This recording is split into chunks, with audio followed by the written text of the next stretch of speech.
Hey guys, I'm Rogut, and this is my rant. We believe in the diversity of thought here, and welcome back to another episode of Money Topic.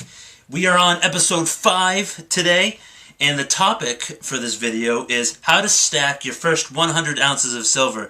It's a good goal for beginner stackers like myself, and I've learned some things along the way. I'm nowhere near an expert. I'm not a financial analyst or professional, so you can take what I say with a grain of salt. I understand, but it's always fun to learn about new ways of investing and stuff like that. And so that's what we're just going to talk about today.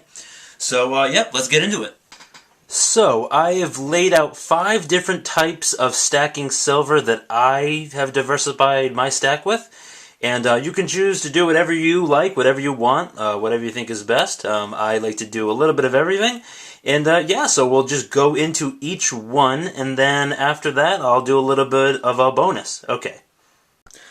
Alright, so the first coin on our list, well, it's the first part of type of silver. This is basically just a generic 1 ounce silver coin. Now, this is a 2016 1 ounce silver eagle, and it's government backed, so, it's legal tender. You could actually walk into any store and pay for something with this thing. Well, with this coin, it does say $1 on it, but you'd be foolish to do that because silver's about $17.60 an ounce right now, so, you'd be losing like $16, so you wouldn't really want to do that. And, it's a lower premium than some other types of silver that we're going to talk about. And it's, you still pay a little bit more over spot for coins like this, but not a ton just because it's a generic, silver eagle. They make tons of them. So so that's the first one. So then we'll move on to the next one. Alright, so the next one we'll do is the round. Now, this is a 1 ounce silver round. What makes rounds different than coins is because those silver eagles that we just talked about, they have they're produced by the government and the government mint. But silver rounds like this 2016 Buffalo round is they are made by private independent mints, and they do have lower premium, so you pay less over spot for coins like this. And it's not government backed, so that's the silver round, and it's another cool way to stack and diversify. And the next thing we'll talk about is this 1947 half dollar. Now, this is a half dollar. It's junk silver because it's 1947. Remember that all 1964 and prior coins are made of 90% silver, but not nickels. I was making a big mistake about the nickels. It's basically, there's a lot of different names for it. Some people call it fractional silver, constitutional silver, or junk silver. So they have some benefits. They're a good economical option if you don't have a ton of money to spend. It's a good way to maybe start stacking with. I didn't start stacking this way. I kind of started with the generic coin route first. But they obviously they're less money and more economical, so that's the benefit of that one. So the next thing we're going to talk about is probably maybe a bigger bang for your buck. It's all about perspective here. Oh. So this is a 1 ounce silver bar, and these bars, they have a very low premium. Like if you buy a 1 ounce bar, you're going to be spending less over spot price that you would this generic coin. So, and then the bars, they tend to have the least amount over spot. And sometimes when you buy bars in larger weights, like a 5 ounce bar, a 10 ounce bar, a kilo bar, sometimes you get really close to essentially paying none over spot just for how much silver you're buying. So that's another cool fact about the bars. And so that's the bar route. And so now for the last thing, the 5th thing that I diversify my stack with, I don't have a ton.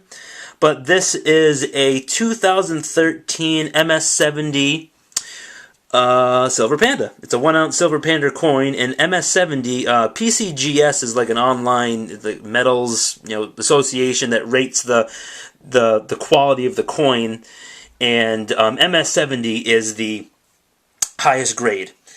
And the benefits, now, this has a numismatic value, which basically is another word for just perceived collector value. And they tend to have higher premiums because they're collectors, because that coin right there is actually worth about double like what an ounce of silver is going for right now, just because of the collector value. And it depends on the coin. Sometimes coins are upwards of $50, $100, $200. And I wouldn't recommend having a ton of these in your stack, because you want to make sure, or if it's a well-performing coin, go for it. So yeah, those are all of the options, and the last one I talked about is just another good way to diversify. So yep. All right. So now to the bonus. Alright, so if you watched my last video, and if you didn't, that's okay. I also, one of the recent things I did when I went to one of my favorite coin shops is I picked up some old banknotes and their silver certificates. And they're really cool because if you look really closely on the $1 bill, it says one silver, like payable with $1 silver. So you could get this from a bank way back in the day, and you could exchange it for a 1 ounce, an ounce of silver, basically. Or $1 worth of silver in a coin form. But then if you look at this $5 bill silver certificate, and both have blue stamps, and if you look at that, this is $5, and then those words say in silver. So if you actually took this to a bank, they would give you little granular pieces of silver for this. But for this older note from 1928, they would actually have to give you a coin. And then this one is from 1934, the $5 bill. And I'll just flip them over so you guys can see the back. And the cool thing about this $1 bill is it has a very different, unique design to it on the back. It's really cool. They call them funny backs. That's the owner of the coin shop told me that's what they were called.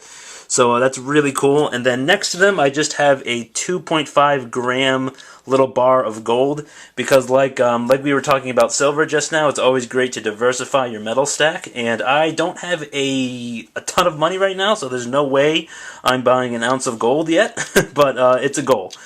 Alright, so that is the bonus.